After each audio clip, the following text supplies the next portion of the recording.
जब भी बात बेस्ट स्टॉक फाइंड आउट करने की होती है तो हम बात करते हैं फंडामेंटल एनालिसिस की। और आज हम बात करने वाले हैं कि कैसे फंडामेंटल एनालिसिस के जरिए आप बेस्ट स्टॉक को फाइंड आउट कर सकते हैं और उसमें इन्वेस्टमेंट कर सकते हैं। और हम बात करेंगे कि फंडामेंटल एनालिसिस के अलावा ऐसी और कौन सी चीजें होती हैं जो हेल्प करती हैं हमें बेस्ट स्टॉक को फाइंड आउट करने में। फंडामेंटल एनालिसिस में आपका आता है फाइनेंशियल स्टेटमेंट और फाइनेंशियल रेशियो। इस वीडियो को हम दो पार्ट्स में डिवाइड करेंगे। पहले पार्ट्स में हम कवर करेंगे फाइनेंशियल स्टेटमेंट और दूसरे पार्ट में हम कवर करेंगे फाइनेंशियल रेशियोज। और उसके अलावा ऐसी कौन सी चीजें होती हैं जो हमें हेल्प करती हैं बेस्ट स्टॉक को फाइंड आउट कर। तो ये पहला पार्ट होने वाला है जिसमें हम केवल फाइनेंशियल स्टेटमेंट के बारे में ही बात करेंगे। तो चलिए शुरू करते हैं।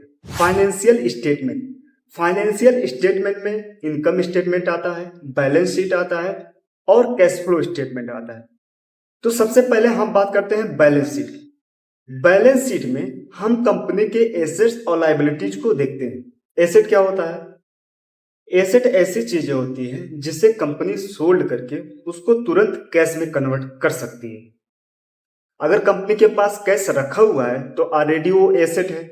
कंपनी में अगर बड़ी बड़ी इक्विपमेंट्स हैं, बड़ी बड़ी मशीनरी वर्क हो रहा है, तो सारे मशीन और सारे इक्विपमेंट्स कंपनी के लिए एसेट है। कंपनी ने कहीं पे प्रॉपर्टी होल्ड करके रखा हुआ है या कंपनी जहां पे लोकेट है वो प्रॉपर्टी भी कंपनी के लिए एसेट है। यानी कंपनी जब चाहे उस प्रॉपर्टी को सोल्ड करके वहां से कैश जनरेट कर सकती है। What is liability? लायबिलिटी क्या होती है? देखो, अगर कंपनी ने कहीं पे लोन ले रखा हुआ है तो वो लोन जो है कंपनी के लिए एक तरह से लायबिलिटी है। या फिर कंपनी ने इक्विपमेंट्स लेके रखा हुआ है तो इक्विपमेंट्स का जो ईएमआई जा रहा होता है कंपनी के थ्रू, वो भी कंपनी के लिए एक लायबिलिटी है।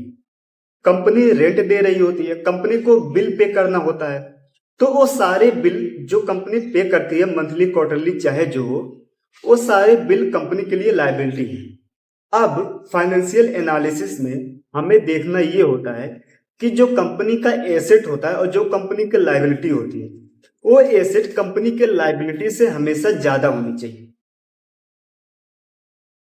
इसी में बड़ी बड़ी कंपनी थोड़ा फ्रॉड भी करती है। वो अपने एसेट और लायबिलिटी को थोड़ा ऊपर नीचे करके दिखाती है। अगर जो कंपनी का एसेट है वो लायबिलिटी का 2 गुना है या फिर उससे भी ज्यादा है, तो ये आपके लिए ग्रीन सिग्नल है कि वो कंपनी अच्छी है।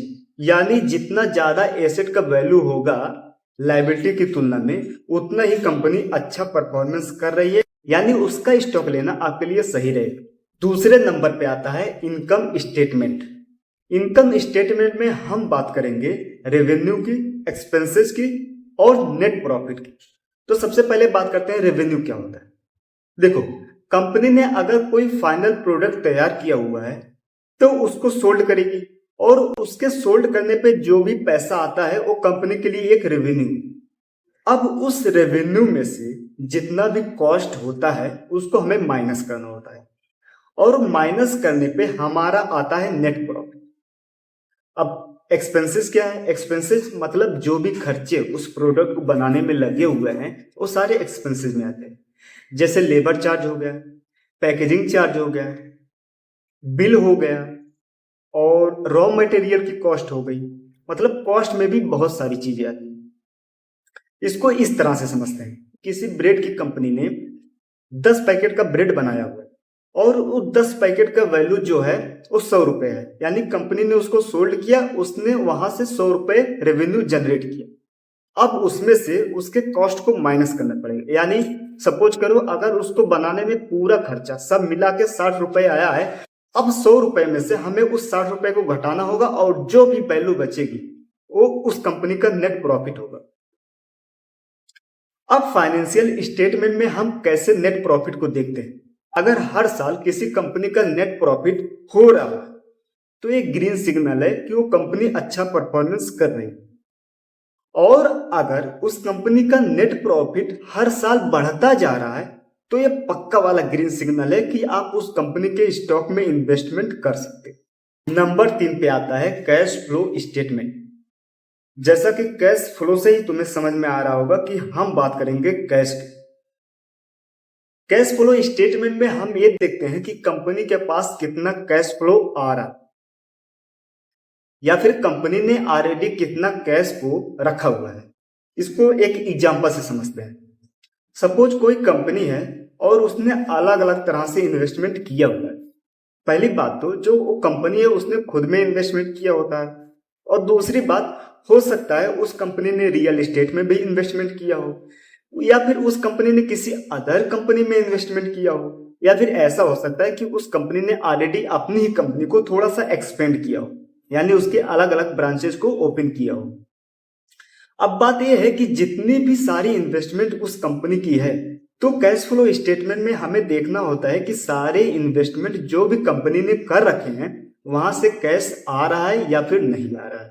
सपोज मैंने बताया क्या कि उस कंपनी ने 3 जगह मान लो इन्वेस्टमेंट किया है। उसने रियल एस्टेट में इन्वेस्टमेंट किया है, उसने अदर कंपनी में इन्वेस्टमेंट किया है, और उसने खुद की अलग अलग ब्रांचेस खोली। तो अगर हर जगह से कैश फ्लो आ रहा है तो ये बहुत अच्छा सिग्नल है कि वो कंपनी अच्छी परफॉर्मेंस कर रही है। और अगर जो कैश फ्लो आ रहा है अदर इन्वेस्टमेंट से या फिर खुद कंपनी जनरेट कर रही है, अगर वो हर साल बढ़ता जा रहा है तो ये पक्का वाला ग्रीन सिग्नल है कि वो कंपनी बेस्ट परफॉर्मेंस दे रही है, यानी वो कंपनी अच्छी। अब इसको समराइज करते हैं। देखो, हमने फाइनेंशियल स्टेटमेंट में जाना इनकम स्टेटमेंट के बारे में, बैलेंस शीट के बारे में और कैश फ्लो के बारे में। बैलेंस शीट में अगर एसेट लायबिलिटी का 2 गुना है या फिर उससे भी ज्यादा है तो ये ग्रीन सिग्नल है कि आप उस कंपनी में इन्वेस्टमेंट कर सकते हैं। और इनकम स्टेटमेंट में अगर नेट प्रॉफिट कंपनी जनरेट कर रही है तो अच्छी बात है, और अगर हर साल कंपनी का नेट प्रॉफिट बढ़ता जा रहा है तो ये बढ़िया वाला ग्रीन सिग्नल है कि आप उस कंपनी में इन्वेस्टमेंट कर सकते हैं। और कैश फ्लो में हमने ये देखा कि जितने भी इन्वेस्टमेंट कंपनी ने कर रखे हैं क्या वहां से कैश आ रहा है या फिर नहीं आ रहा है। सेकेंड पार्ट में हम बात करेंगे फाइनेंशियल रेशियोज के बारे में और अदर ऐसी कौन सी चीजें होती है जो हमें इन्वेस्टमेंट करने से पहले देखनी चाहिए। तो नेक्स्ट वीडियो में हम फिर मिलते हैं, तब तक के लिए